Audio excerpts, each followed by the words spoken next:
Halo teman-teman, kembali lagi bersama Minlock. Hari ini Minlock mau nge-review sepatu bola yang kemarin udah Minlock ulas, yaitu Specs Shaman 2 BP Revised Elite FG ya teman-teman. Dan yang Elite hanya tersedia warna putih, untuk warna peach-nya hanya tersedia untuk seri Pro. Dan kita akan ulas sedikit, walaupun kemarin udah kita ulas video lengkapnya. Kalau kalian pengen nonton silahkan cari aja videonya di bawah video ini pasti. Dan hari ini kita akan fokus untuk nge-review gimana sih rasanya pakai sepatu ini. Karena kemarin udah saya cobain dan ada video playtestnya juga. Jadi nanti kita akan sematkan untuk video-video playtestnya teman-teman. Dan kita akan sedikit mengulas tentang sepatu ini. Untuk sole pad-nya menggunakan hybrid plate, sedangkan untuk upper-nya dia perpaduan dari dua jenis material. Yang bagian depan dia menggunakan calf leather, kemudian di bagian tengah sampai ke belakang dia menggunakan sintetik. Lebih tepatnya adalah perpaduan keniting dan juga PU sintetik lapisannya bagian luarnya. Kemudian untuk bagian logonya dia rubber dengan aksen gold ataupun dengan frame gold dan terdapat tulisan "I'll be back" di sisi luar dan sisi dalam.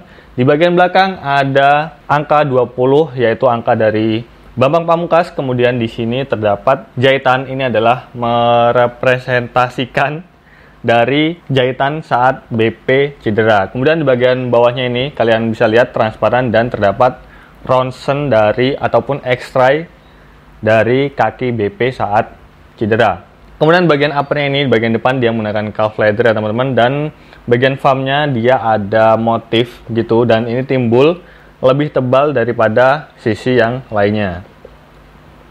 Untuk talinya ini sedikit beda dengan versi spek-spek yang lainnya. Ini lebih tebal dan juga dia terdapat motif warna kuning menyesuaikan dengan warna goldnya. Kemudian bagian collarnya atau foot tube-nya ini berwarna putih juga. Ini gampang banget kotor dan nyucinya susah banget. Jadi kalau kalian beli sepatu ini udah harus siap dengan resikonya. Tapi untuk warna putih memang elegan banget sih, perpaduan putih dan juga gold ya teman-teman. Nah, kemarin udah saya cobain untuk match dan juga tadi pagi udah saya cobain untuk playtest juga. Jadi ada beberapa kesimpulan yang bakal saya share ke kalian. Jadi bisa jadi referensi apakah sepatu ini layak untuk dibeli dengan retail 899.000 ya teman-teman. Untuk harga diskonnya kemarin saya beli harga cukup murah 650.000 dan saya dapetin sepatunya itu di Set Sport Palembang. Kalau teman-teman pengen order, nanti link pembeliannya saya taruh di deskripsi video ini ya. Kemarin saya pakai match itu dalam kondisi kering dan juga lapangannya cukup keras. Dan untuk bagian sole pad-nya cukup memberikan cengkraman yang sangat baik. Nggak ada masalah sama sekali. Dan tadi pagi saya cobain di lapangan yang basah dan juga sedikit berlumpur. Ini benar-benar sepatunya langsung kotor.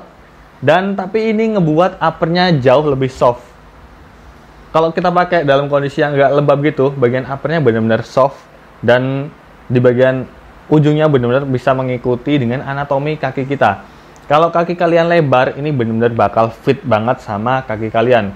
Karena kaki saya slim, jadi bagian toe box-nya ini ada space. Nah, kemarin itu saya waktu match pakai Kawasaki dari Ultrashock yang Elite Match. Kalau Kawasaki Ultrashock itu ada dua tipe ya teman-teman, Elite Match dan juga Top Training. Untuk yang Top Training itu lebih tebal dan Elite Match lebih tipis. Dan untuk pertandingan saya pakai Elite Match, ada sedikit ruang di bagian toe box-nya, jadi fitment bagian ujungnya kurang pas.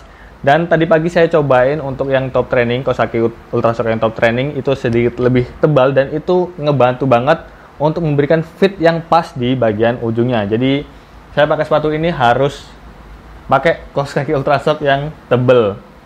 Karena menurut saya untuk sesinya sepatu ini agak berbeda dari sepatu-sepatu bola specs yang lainnya. Untuk sepatu bola specs yang lainnya, size 38 saya itu harus lepas insole, sedangkan untuk sepatu ini saya nggak lepas insole dan pakai Kawasaki yang tebel. Mungkin aja dari teman-teman ada juga yang pakai sepatu ini bakal kegedean juga, beda dari size specs yang lain. Dan untuk insole-nya belum saya improve, sebenarnya masih pakai insole yang ini, insole specs yang cukup tipis. Tapi nggak tahu nanti bakal ganti atau enggak, tapi saya cukup nyaman dengan insole specs yang ini.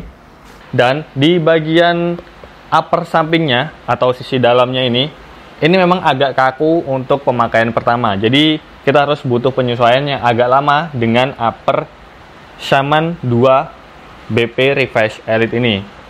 Kemudian untuk fitment-nya sendiri, nah ini kemarin teman saya dan cobain juga, ternyata kasusnya sama. Untuk bagian pergelangannya ini kurang mencengkram dengan baik. Jadi kalau kita tekuk gini, dia bakal ada ruang di bagian liningnya ini agak kebuka gitu. Jadi fitmentnya kurang merangkul di bagian pergelangan kaki kita. Kemudian untuk bagian inner heel-nya di bagian dalamnya ini cukup mencengkram dengan sangat baik dan nggak bikin blister. Ini yang saya suka sama sepatu ini. Walaupun saya pakai dalam 3 match kemarin dalam pertandingan dan untuk tadi pagi cukup lama saya melakukan playtest dengan sepatu ini, tapi nggak ngerasain blister sama sekali. Bener-bener nyaman di bagian tumitnya. Kemudian untuk sentuhan-sentuhan ball feelingnya ketika kita passing, kontrol, ini nyaman banget karena memang upper bagian sisi luarnya ini, sisi dalamnya ini benar-benar tipis dan sangat-sangat kokoh, membentuk shape sepatu dengan sangat sempurna. Kemudian untuk bobotnya sendiri, ini kondisi masih basah dan ini size 38, belum saya timbang karena kalau saya timbang pasti bobotnya beda banget ya. Kita ambil gambaran dari sepatu yang kemarin saya pinjam punya temen, itu size 41, beratnya 222 gram. Prediksi saya untuk size 38 mungkin di bawah 200 gram ya. Dan sepatu ini ketika saya pakai juga cukup ringan, jadi nggak masalah untuk bobotnya.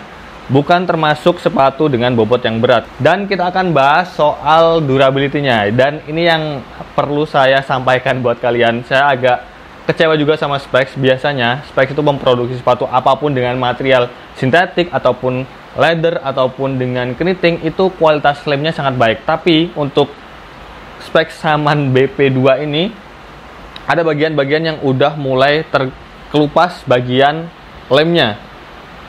Dan ini cukup banyak, sisi kanan, sepatu yang kanan dan kiri juga itu sama. Ada bagian-bagian yang mulai terbuka bagian lemnya. Dan ya sebenarnya bukan sesuatu hal yang parah ya, tapi ini mengindikasikan bakal cepat jebolnya gitu ya. Jadi karena saya punya satu sepatu yang Specs, yaitu Barricada S-Team. Nah yang ini udah bertahun-tahun dia menggunakan upper kulit juga, tapi lemnya sampai sekarang belum ada yang kebuka sama sekali. Ini kuat banget. Sedangkan untuk versi yang revise ini udah ada lem yang kebuka. Nanti saya sertakan foto-fotonya atau videonya, kalian bisa lihat seperti ini. Tapi ini masih tergolong aman sih bagi saya ya nggak masalah. Karena memang tadi pagi saya cobain dalam kondisi lapangan yang benar-benar berlumpur dan juga basah. Nanti saya kasih lihat foto-fotonya ketika saya pakai sepatu ini dalam kondisi lapangan yang basah dan juga becek. Dan kalau kaki kalian benar-benar lebar dan juga bagian punggung kakinya agak tinggi, pakai sepatu ini lepas tali juga nggak masalah. Jadi dibuat laceless gitu ya, dan tetap memberikan daya cengkram yang sangat baik. Cuman tadi saya bilang, mungkin kalau kaki kalian lebar bakal lebih memiliki daya cengkram yang pas di bagian pergelangannya.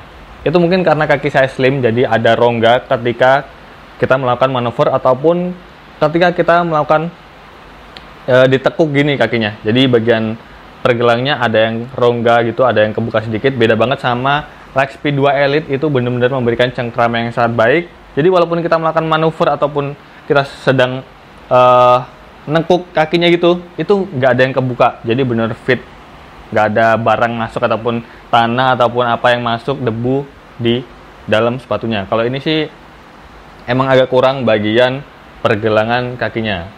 Dan untuk secara keseluruhan, sepatu ini menurut saya sangat layak untuk kalian cobain. Karena walaupun memang durability-nya agak kurang, tapi dari segi kenyamanan ini udah sangat-sangat menunjang ketika kita bermain dalam intensitas yang tinggi. Mulai dari material yang digunakan, contoh kayak material upper bagian depan, ini udah soft banget. Kemudian bagian sisi tengah sampai ke belakang menggunakan material yang sangat memiliki build quality yang sangat baik. Kemudian bagian logonya, bagian sole plate-nya juga dengan teknologi hybrid plate ini sangat menunjang dalam kondisi lapangan apapun. Dan mungkin itu aja sedikit review saya tentang sepatu ini. Semoga bermanfaat, semoga bisa menjadi referensi kalian ketika beli sepatu ini ataupun sepatu yang lain. Dan terima kasih yang udah nonton. Tunggu video-video review brand lokal, sepatu lokal yang lainnya ya teman-teman. Oke, sampai jumpa.